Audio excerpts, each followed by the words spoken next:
客家人文焦点正嚟看到客家創作節目過於擺受到專業肯定。今日早先新聞局公布金曲獎傳統老藝術類獎項嘅入圍名單，對16隻獎項當中，總共有60件作品入圍，其中最佳編劇獎、最佳兒童節目專輯獎兩條獎項都有客家節目作品入圍。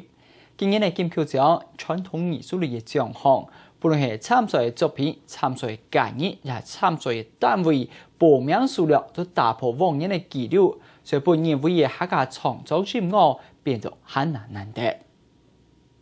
第21屆金曲獎傳藝類音樂入圍名單出來咧，今年總共有1883件作品報名，參賽作品總數係按多年來千多個100，經過初審、複審還有結選過後，評審團選出嚟60件入圍嘅作品。入圍作品當中，總共有2件客家音樂，包括係由編劇師李澤義先生所編製嘅，由都道音樂盒樂團所演奏嘅日出演奏曲，入圍嘅最佳編劇人獎。另一個入圍嘅客家音樂作品，就係吉桑影視公司所出版嘅團團圓圓來做客行兒童謠專輯，入圍嘅獎項就係最佳兒童音樂獎。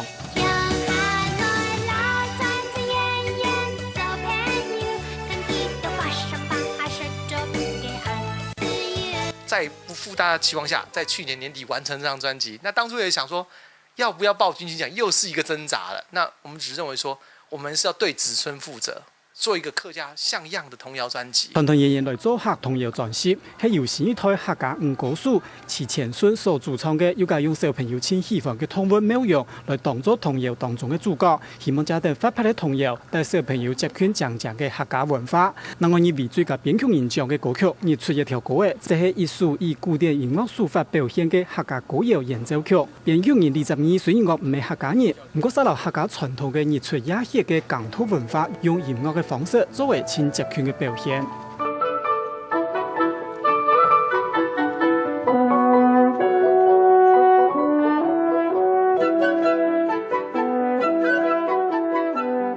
那事實上，我跟客家音樂的關係從第1屆的客家藝術節開始，就經由看我的好朋友謝宇威，還有一些客家的朋友，因為邀請我一起製作一些客家的音樂就開始，所以等於是做到現在也有大概6、7年的時間。今年嘅金曲獎傳藝類音樂嘅16項大獎當中，包括係最佳原創，還有最佳作曲獎嘅入圍者。到年度嘅金曲獎嘅入圍者係冇做嘅得獎人，又因為傳藝類獎項，老實由2年起份嘅流行類獎冇搶約，故所客家音樂必須要拿大嘅非客家音樂共同並輸贏，按樣一客家本人看到嘅客家音樂正經嘅實力還有內涵。另外，金曲獎傳統並藝術類頒獎典禮將會喺6月初5晏晡7點喺國父紀念館來舉行。客家新聞分級小李凡綜合報道。